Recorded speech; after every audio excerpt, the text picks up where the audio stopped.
Hello. Thank you all for joining us. We're very excited to have an awesome team from Informa with us to talk about how to drive successful events, especially in this crazy, turbulent, changing time. Our inspiration for this was the incredible results we've seen them achieve. They've pushed not only our technology, but driven a lot of innovation themselves.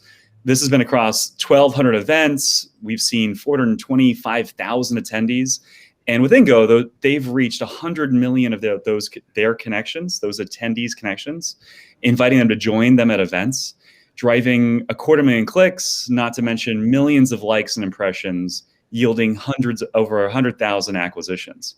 But they've done even more. So let's introduce our two key leaders at Informa, who are driving much of the innovation across their conference division and across their healthcare shows.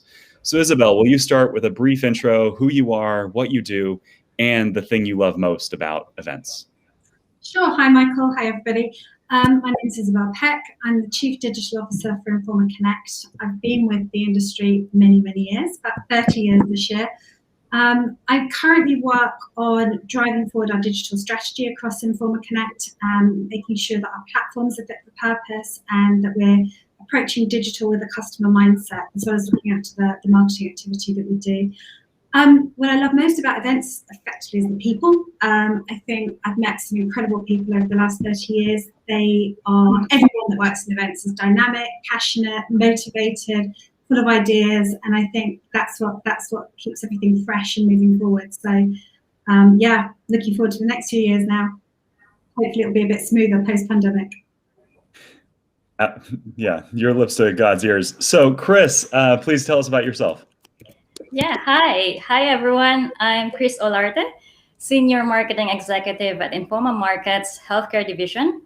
I am currently based in Dubai and in charge of marketing and promotion of Arab Health Congress and Florida International Medical Expo.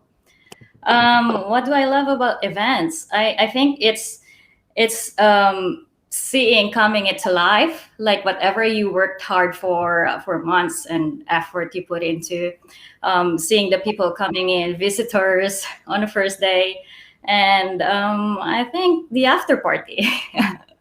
I think that feeling of delivering a successful event, that's what I love about it. Yeah. And that after party is always well deserved by the end of an event, I'm sure. I can only imagine after the buildup of a small city and bringing together a small city of people, how satisfying it is to all get together and enjoy that after party with all those great people, like Isabel mentioned. And that's what I love about events as well. My passion and InGo's passion for events started with realizing how many great people you all bring together in an event, and thinking about how you can make sure the right people connect and the right people get into the room. I'm Michael Barnett, founder of InGo. Our company's passionate about growing events and connecting their members, and we've now done it for over 10 million event participants. So that was an exciting achievement in the last year. But InGo is also only a part of the innovation and drive and vision we're seeing you all achieve at Informa. And Isabel, you've been building your own registration platform, making it more social and building a community by adding InGo in. Now you're expanding that with video and a powerful platform there. So you're doing some really exciting things. And so tell us what you're seeing drive that. How have events changed in the pandemic? Gosh, so I thought I'd seen it all in events. I've worked here for so long, and I've seen the dot-com boom and bust, and recessions, and then the pandemic came along, and I'd seen nothing like this in my entire history of working in the event space. And I think before the pandemic, we very much looked at the delivery of a great physical event experience, and that's what our sole purpose was, and we wanted to make sure that we delivered on an excellent networking and content experience for our customers, but delivered in a physical space. And I think the pandemic's changed all of that, because now digital is factored into the thinking around every single content and networking experience that we create. I think one of the key learnings that we've had from running our digital events throughout 2020, and we had to run a lot, so we had to pivot 400 events really rapidly from being planned to run physically to running digitally. And one of the upsides that came out of that is that we now know so much more about our customers. We have a lot more data on their behavior. We can tell what content they're consuming, how long they're consuming it for, which booths they're visiting, who they're meeting with, what questions they're asking to the stage, even what they say on the chat.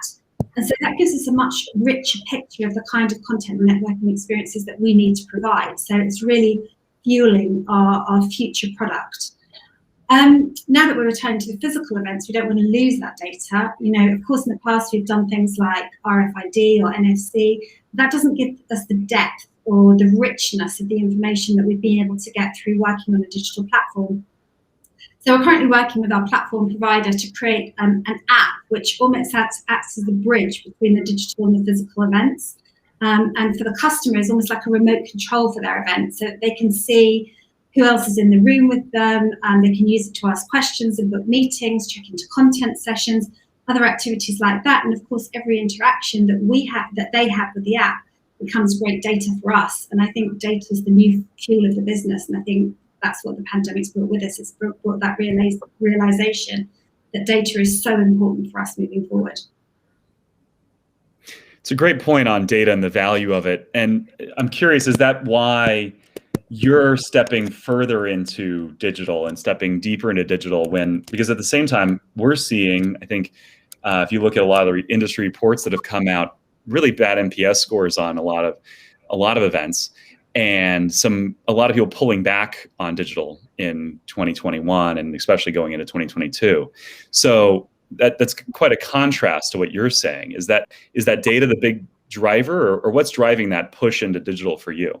Yeah, I think it's data and it's also audience. So, I'm not saying that digital's supplanting our physical events. It's absolutely not. Physical events are an integral part of our product mix.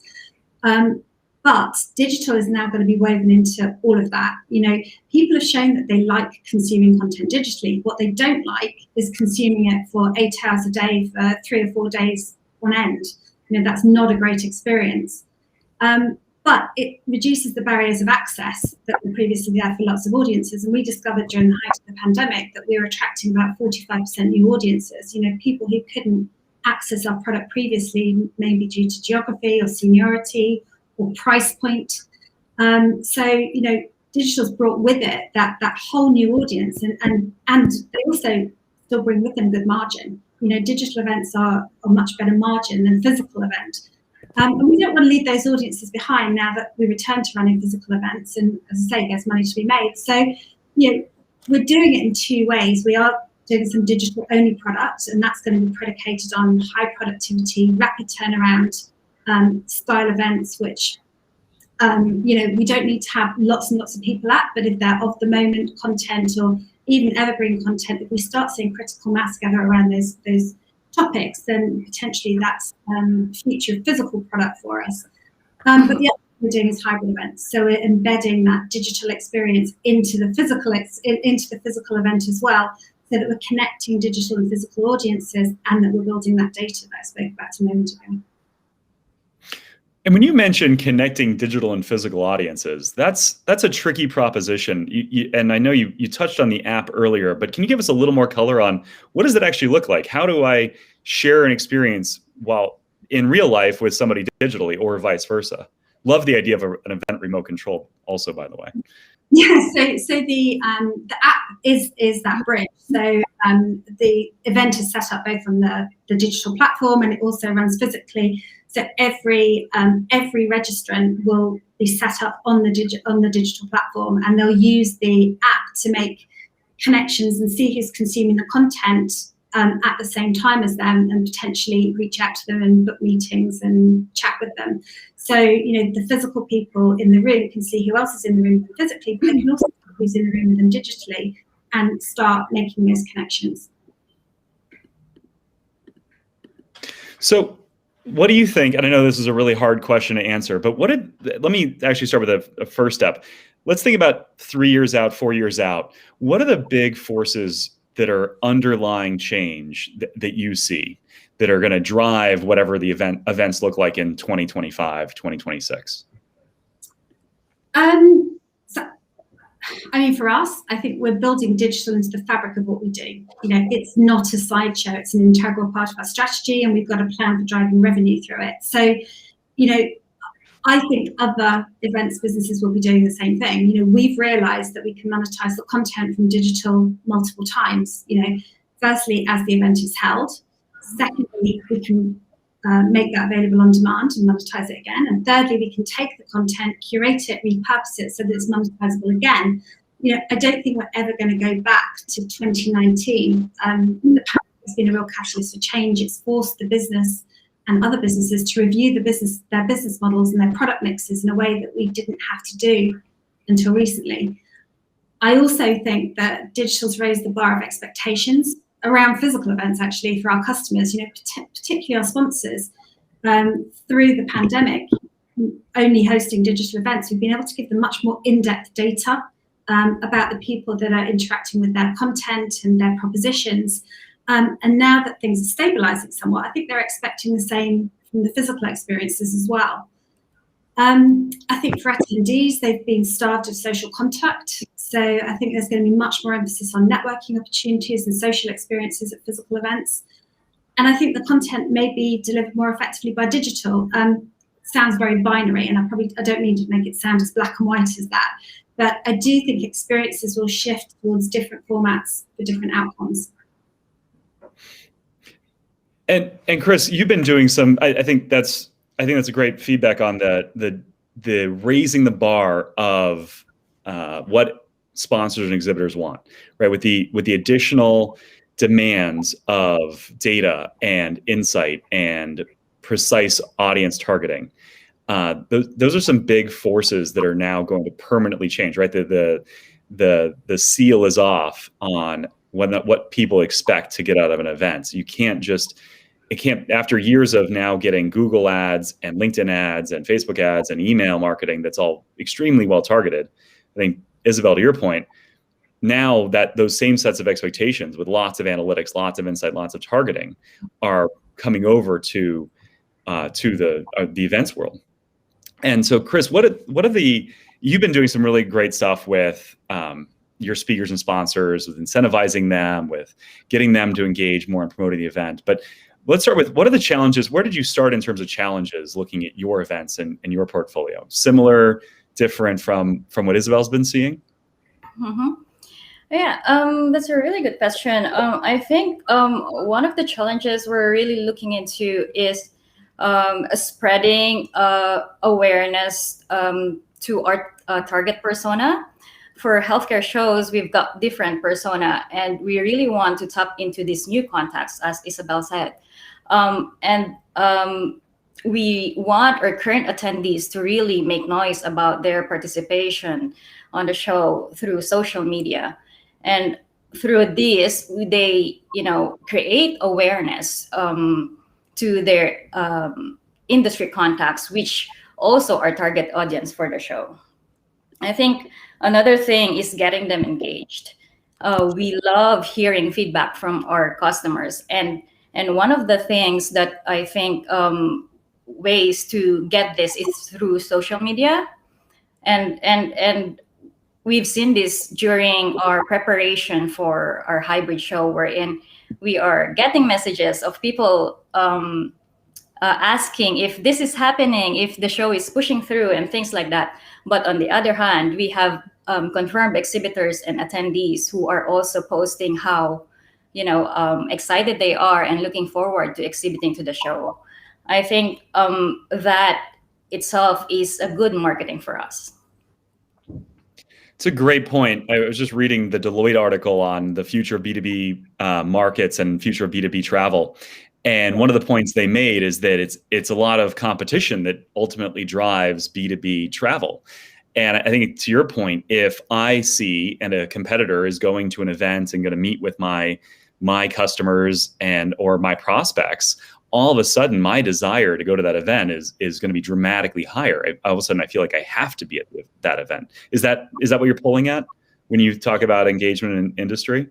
Exactly. Like, we want to create this, I would say, FOMO, for those of you who don't know, that fear of missing out. If your industry colleagues are posting about attending Herb Health, for example, why aren't you? So this creates that feeling of sense of belonging as well. within the healthcare community. So this is what we want to do, and this is what I'm excited about using InGo. I love that point. I want to pull on that. So professional FOMO and connecting people, creating a sense of belonging, right? So it's by creating community, you then also create a desire to be in that community, right? Exactly. Yeah. Can you expand a little bit on how you've used InGo to do that? Yeah, so it has differed. We really rethink of how we do things with InGo. From last year when we had our first online show, we try to think of ways on how we can engage them. Different campaigns depending on our target geo or target market, on how they react and the behavior. I think that's where we map out our activities through InGo. One of the example I would say is the share and win competition. So if an exhibitor or a sponsor or a speaker, for example, share about his or her participation through social media, and it got a lot of what do you call this? Clicks, acquisitions. Clicks, acquisitions, yes. And then they would get something, these are some of the things that we are trying to do aside from the email campaigns and social media campaigns that we're doing. So it really depends on, we don't have a standard activity of what we do with InGo, but it depends on how your market reacts on it. But then we put it there as organic. We see organic posts from our exhibitors and sponsors sharing about their participation. So we really like to tap into those new contacts. Love it. And Isabel, on this topic of expanding reach and getting to more people, as you look at that innovation around syndicating content and reusing content, how does that interact with social, engaging more people, building audience, and community building? I mean, I think that influencer marketing is probably one of the most important things that we can do at the moment. The power of the spoken word or the written word from people that you trust and people that you look up to within the industry. That's going to be much more convincing than any email that we can send out, or even any telesales call that we can do. I think other people promoting our events on our behalf is vital, and InGo is pivotal to that. Through InGo, we can use our own key stakeholders and get them to influence their audiences and their networks and their connections, and that's been incredibly powerful for us as a business. And as I say, I think if you look at things like response per thousand, more traditional channels are getting, let's say, 0.5 of a person per thousand registering, whereas you can get by InGo somebody to sell their to their network their experience of the event, or the fact that they're going to be attending, why don't they join them? Then we're seeing much more like 80 people per thousand. I mean, that's a massive amplification. So I really think that tapping into those influencer networks is vital. Yeah, and that's where you both have pushed us, and it's been great working with you on some of the speaker and sponsor functionality, because I think what we've learned is that they've got a lot of the networks that are so valuable to tap into, that your attendees are able to drive lots of growth. But if they're able to drive lots of growth, then the sponsors and the speakers are also able to, and probably have knock-on effects to attracting more sponsors and more exhibitors as well, I would imagine. I love this point about the other marketing channels out there. What are you seeing? Well, I've heard from a lot of CMOs that they're having trouble getting leads for two reasons. One, they don't have physical events, which I think is good news for you both. And so the lack of physical events is constricting their ability to get leads. And then the other part is, because there's no physical events, there's so much saturation in digital channels, on email, on Google, on all these other platforms. There's just so many people bidding on the different targeting words and different demographics. Have you seen that as well? Yeah, I mean, we absolutely have. I mean, actually, I think email has probably picked up a little bit as a marketing channel for us. If we look at our own data and our own customer base, third-party data doesn't work at all well for email. We also found quite a lot of value in our delegate sales teams, so our telesales channel, because those personal relationships have been really vital for conversion, and also for selling the value of the digital product. But as you say, search engine marketing, pay-per-click, not particularly effective. So yeah, anything around influencing and advocacy is much more powerful. Well, that's what we're finding at the moment, anyway. Yeah. So to that point, what are the other challenges you're seeing going forward? I know you mentioned that that hybrid data experience, right? I can see how long you watched a video for a sponsor or exhibitor, but it's much harder to track if they were just in a networking hall, how much time they got with a prospect or a customer. So I think that's a really interesting challenge. But what are the other challenges you're seeing as we go forward, and opportunities as well in those challenges? Yeah, I think there are both. So one of the challenges that we're seeing internally is there's a very, very different cadence between physical and digital events. So I think you need different teams who can work to different timescales and different demands. I think it calls into question some of our traditional team structures. For example, within production or delivery, you might need different teams working on different types of product. I think another challenge is making sure that our products are fresh and interesting and delivered in a low friction way. If you've got a digital product which has got loads of logins or confusing user experiences, that's definitely going to be a turn off. And there are so many businesses now who do digital really well, that we're not going to have multiple opportunities to earn their loyalty. So we need to get it right first time. And I think the other thing is overcoming digital fatigue. I think so many people are zoomed out throughout the last year that we've got to keep making sure that our products are of the right length, got the right kind of speakers on it, really are enjoyable to attend, and are going to stop people doing their emails at the same time as experiencing them. So that's on us. We've just got to make sure that the right product's out there, and that we're creating an optimum experience.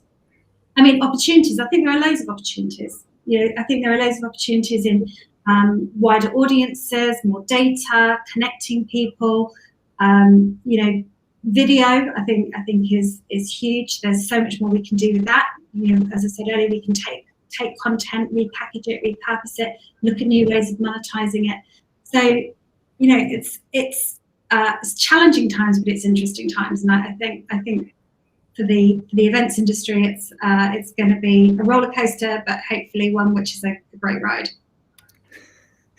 I would imagine this is an exciting time after years of incremental change to events and improvements and innovation. Now everything's up for grabs in terms of what you can do and the opportunities to go after.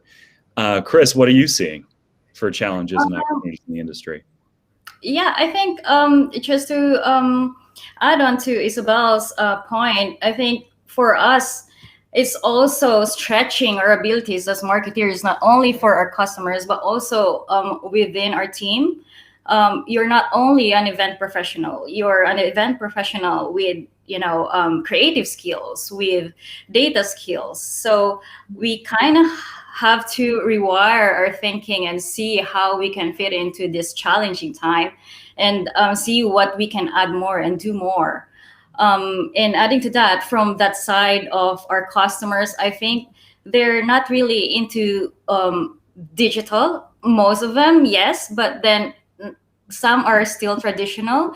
They still want to see flyers and printed collaterals. So these are the things that we are seeing and we are addressing to. So how are we gonna send that messaging to them where in fact they're not really looking into socials or not really reading emails? And I think it's very interesting, as what Isabel said, with challenges comes the opportunity. So this is something that we're really excited to look into and do something. I think sustainability is another that we're going to have to address as an industry. because, you know, there are, all businesses are now under different pressures around air travel, you know, reusable stands at trade shows, that kind of thing. I think we've got to up our game. So I think that's a challenge for the whole events industry to address. And I think if we don't address it, then I think we're going to suffer. What do you see as the solutions or paths forward on sustainability? I think that's a great topic and something we've spent a lot of time thinking about ourselves. Of how do you make an argument for building a small city worth of material and structures and booths and bringing all the people together? How do you think about sustainability going forward? I mean, you're right. I mean, every show that we build brings with it, you know, a planetary impact.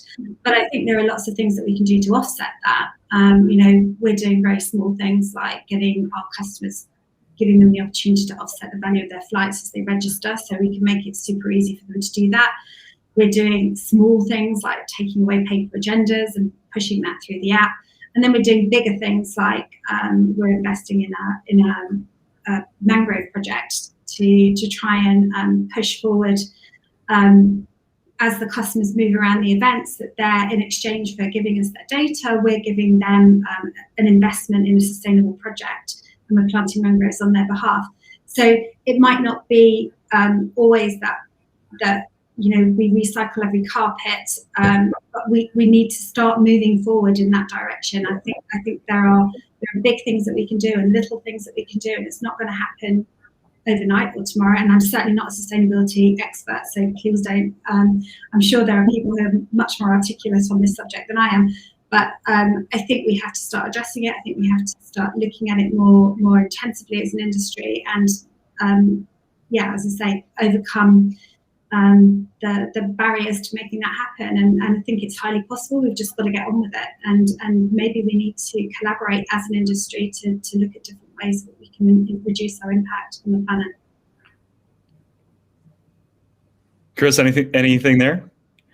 Yeah, just to add on to that, and not only for the environment, I think as a business, we also have this commitment to have a positive impact on the social industry and communities that we work within. So I think what we're trying to do is to help enrich the knowledge on healthcare, just to improve, you know, patient care, and we help these doctors through our educational grants. I think that's one of the things that we're really pushing forward this year and in the coming years. Yeah, two things on that. I think one of the things that you hear a lot, but I'm excited. We're thinking a lot about how do we measure it. Number of flights reduced seems like a really big impact of the industry potentially, that rather than having to fly around to 10, 15, 20 different client meetings and customer meetings, can I do all of that at one event? And what's the impact on the environment of that? I'm sure that's not the entire solution. There's a lot of math and modeling needs to be done there, but I think that's an important thing. And I think if we can, to Isabel and Chris, your points, if we can really understand the data and make it less serendipitous, like know that we're going to get the value and know we're going to have those meetings and drive those relationships forward without the need for additional flights, that could be a really meaningful impact. And Chris, also to your point, the Informa Walk the World program has been a great thing to see as it hits in other offices over and over, with all these different causes being pushed forward and all these different efforts to make the world better. It's been great to see that. But we only got a couple minutes left, so I would love to hear if somebody's out there thinking about some marketing tool that they're thinking about buying and implementing, and they're considering InGo, what piece of advice would you give them? Do it. We've only had great experiences of working with InGo. I think the account team are fantastic, and we've seen great results from it. So I would encourage everybody to have a look. You know, have the conversations with the InGo team and move forward, because yeah, as I say, we've only had great results. Yeah. Thank you so much, Isabel. Oh yeah, please, Chris. Just go ahead with it. I think in addition to what you do on your social media organically, I think let the speakers or sponsors or exhibitors talk for you over social media with this customized banners that they have. It's not something that you would create yourself. It is embedded in the program, so less time for you to do all that as a marketer, I would say. So just go for it. Yeah, and thanks for touching on that, Chris. I'll mention this as we wrap up. We've spent a lot of time on that. We're now calling My Share functionality, so that you can have all your speakers and sponsors posting a personalized graphic in seconds rather than have to create each individualized graphic. And it was great to see you push that and try that on FIME. So thank you. And we're excited also to be doing it more and more on Connect with both the events and the videos. So thank you both. This is great. Really love the conversation. You're welcome. I hope our audience gets something out of it. Oh, I'm sure they will. I think you guys are sharing really brilliant insights, and you're doing, like I said from the beginning, you're really pushing innovation on both the physical events, the digital events, and how they intersect. I think it's great. Thank you. Thank you. Bye. Cheers. Have a great day or evening.